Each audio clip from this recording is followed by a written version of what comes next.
Ang susunod na programa ay rated PG.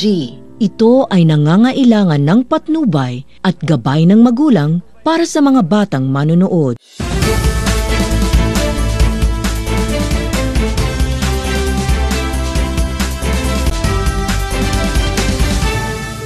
Isang mainit na pagbati sa inyong lahat. Narito ang News Patrol. Ako si Dana Maria Morales at Kim Peñamora. At kasama nyo kami ngayong umaga upang ibahagi ang mga pinakabagong balita sa ating bansa.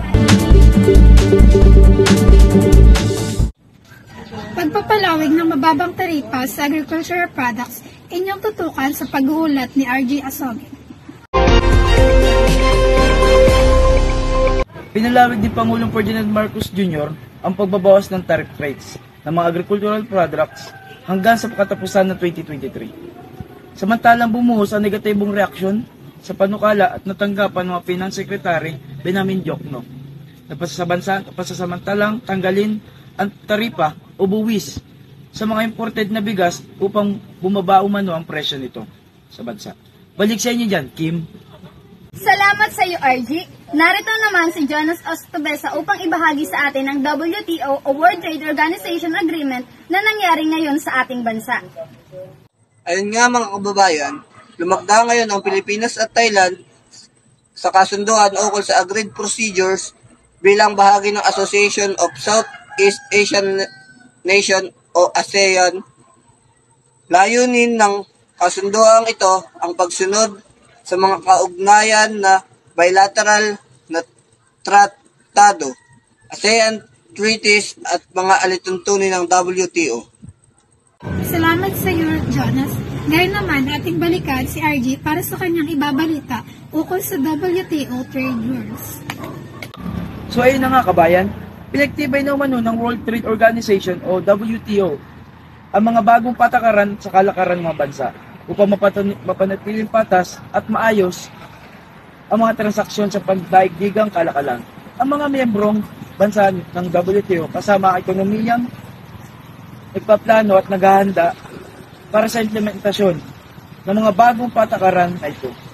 Inaasahang magiging mahalaga ang kooperasyon at pagsunod sa bawat bansa upang maiwasan ang gawa namang hindi pagkakaunahan sa bansa at maabot ang layunin ng pataas at malayang kalakalan ng buong mundo. Balik sa inyo dyan, Dana.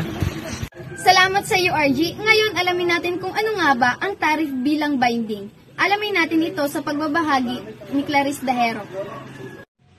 Salamat sa iyo, Dana. Naglathala ang Singapore Customs ng isang pahayag tungkol sa mga pagbabago sa taripa. Ito ay naglalayong magbigay ng impormasyon sa mga negosyante at importers tungkol sa mga bagong taripa at mga pagbabago sa mga patakaran sa pag-import at export ng iba't ibang produkto. Balik sa iyo, Dana. Salamat sa iyo, Clarice. Tutukan natin ang ilan pang mga balita sa pagbabalik ng News Patrol.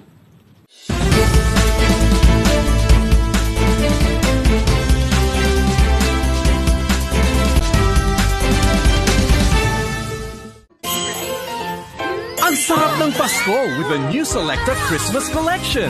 Delightful Choco Toffee Crunch, Ube Langka Cheesecake, and Matcha Cookies and Cream.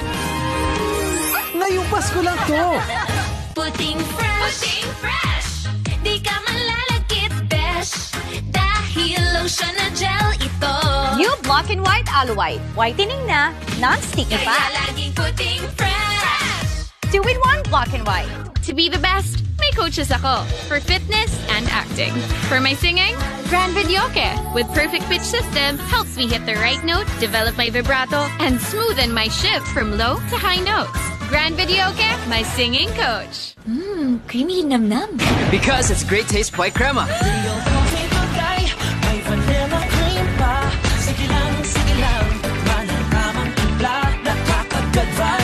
New great taste white crema.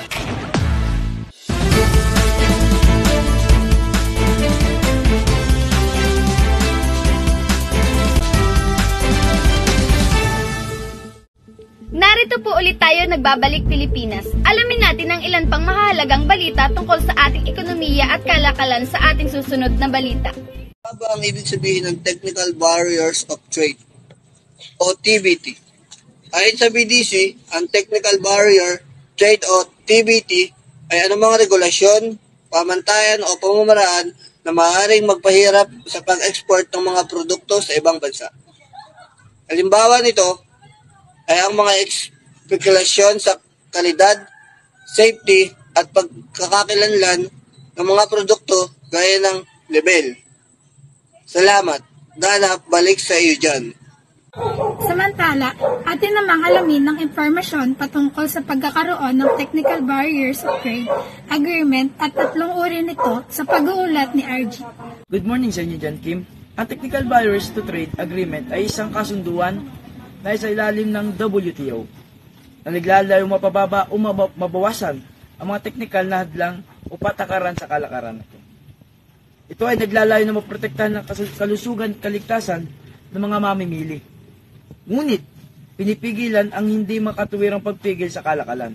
Ang TBT Agreement ay kinikilalang 3 uri ng technical barriers to trade na nandito ang technical regulation. Ito ay isang dokumento na naglalaman ng mga katangian ng mga produkto o kung paano ipinaprocess ang isang produkto. Kung saan, kasama na ang administrative provision. Pangalawa dito ang standard na kung saan ito ang dokumentadong inaprubahan ng isang kinikilalang katawan. At ang panghuli, ang conformity assessment procedure. Ito ay isang ginagamit upang malaman kung maayos bang nasunod ang technical regulation or standard ng isang TBT agreement. Maraming salamat, RG. Narito pa ang iba pang tungkol sa ating ekonomiya. At ano nga ba ang technological barriers? Ang technological barriers ay ang problema sa kalakalan na may kinalaman sa teknolohiya na maaaring makahadlang sa pag-unlad, pag-implement at paggamit ng isang technology system.